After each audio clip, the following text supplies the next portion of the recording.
विधायक कल्याण सिंह दौरे जी की माता जी का स्वर्गवास हो गया था।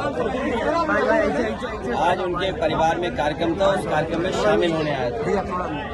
इस दुख की घड़ी में और जो कार्यक्रम माता जी के न रहने पर संपन्न हो रहा है, उस कार्यक्रम में मैं शामिल होने आया था। ये कन्नौज क्षेत्र और इनका गांव और आसपास का क्षेत्र हम लोगों के लिए नया नहीं है। राजनीति की जब शुरुआत हुई थी, इसी क्षेत्र के लोगों से मिलकर के और इसी क्षेत्र के लोगों ने समाजवादी पार्टी को आगे बढ़ाने का काम हमेशा किया है। भैया, पीडीए फार्मूला पे क्या हरियाणा में चुनाव लड़ेगी सपा? ये कहाँ चुनाव लड़ना है, ये पार्टी तय करेगी और भविष्य में समाजवादी पार्टी राष्ट्रीय पार्टी कैसे बने, उस दिशा में समाजवादी कार्यकर्ता नेता हम लोग लगातार काम करते रहेंगे। भैया, कल मुख्यमंत्री ने कहा है लाल टोपी वालों के काले कारनामे अब सामने आ रहे हैं, क्या कहेंगे? देखिए, कभी कभी लोगों को सदमा लगता है। आप सब लोग जानते हो, जब सदमा लग जाता है तो कुछ कुछ लोग बोलते हैं, और कभी किसी के चोट लग जाए तो कुछ और बोलते हैं। जो लाल रंग है उसको समझना पड़ेगा। ये लाल रंग क्रांति का है, लाल रंग हमारे इमोशंस का है, ये लाल रंग मेल मिलाप का है। ये कार्यक्रमों का हमारे जब बहुत पारिवारिक कार्यक्रम होते हैं, उसमें सबसे ज्यादा रंग अगर कोई दिखाई देता है तो लाल रंग दिखाई देता है। हम जब खुश होते हैं तो आप देखते होंगे हमारे चेहरे लाल हो जाते हैं, दुखी हों तो हमारे चेहरे लाल हो जाते हैं। ये लाल रंग इमोशन का है। हमारे मुख्यमंत्री जी इमोशन नहीं समझ सकते हैं। और देखो, हमारे यहाँ तो बाल भी हैं सर पे, तो कम से कम ये टोपी उन लोगों के भी काम आ सकती जिनके बाल ना हो, गंजे जो लोग हों। और देखिए, जो काले रंग की टोपी आप पहनते हैं, उनका तो काले ही सब कुछ काला होगा, इसलिए काले पे बहस नहीं कर रहे हम।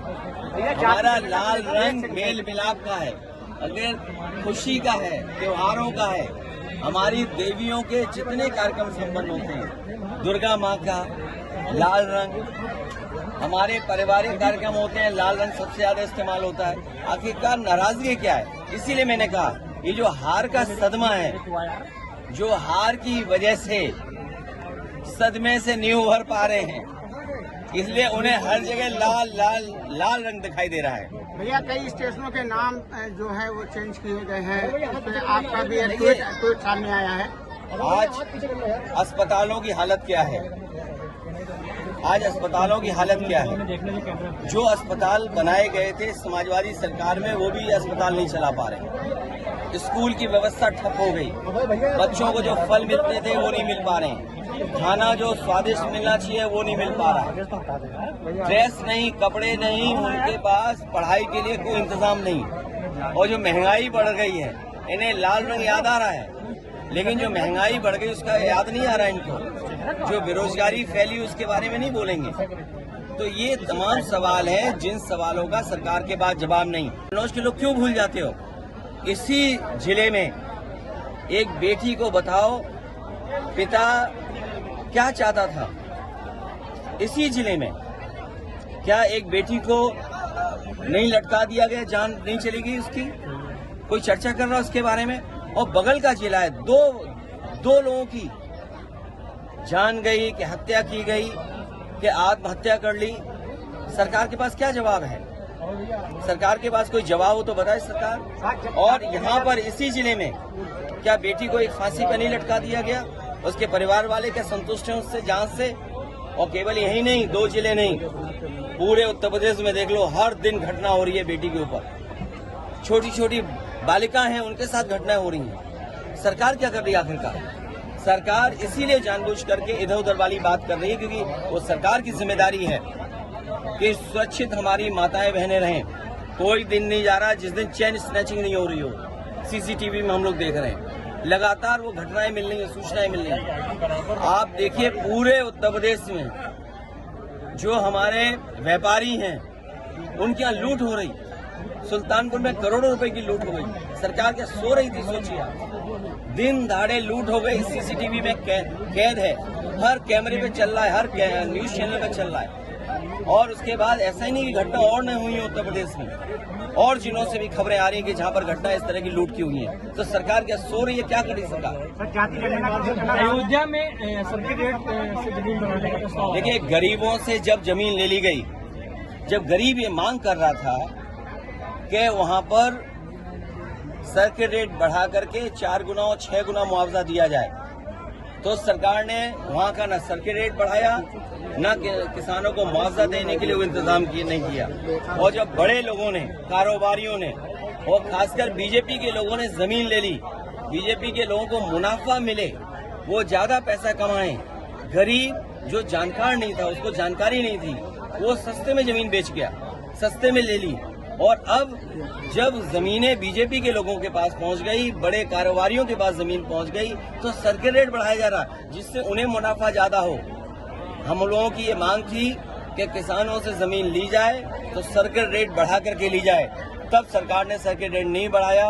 गरीब हमारा किसान वो समझ नहीं पाया, उसकी जमीन जब बीजेपी वालों ने दूसरों को बिकवा दी, खुद खरीद ली, उसके बाद उनको मुनाफा पहुंचाने के लिए सर्किट रेट बढ़ाया जा रहा है। मैं इस पे कुछ नहीं कहूँगा, इस पे बीजेपी के लोग अपनी सफाई दें। और याद रखना, बीजेपी वाले कई बार रणनीति अपनाते हैं कि अपने लोगों से कुछ ऐसी बात कहलवाते हैं। भैया पैगंबर इस्लाम बिल लाने की मांग की गई है कि हजरत मोहम्मद का। मैं आपसे कह रहा हूं कि किसी भी तरह का धार्मिक, किसी भी धर्म का अपमान नहीं होना चाहिए।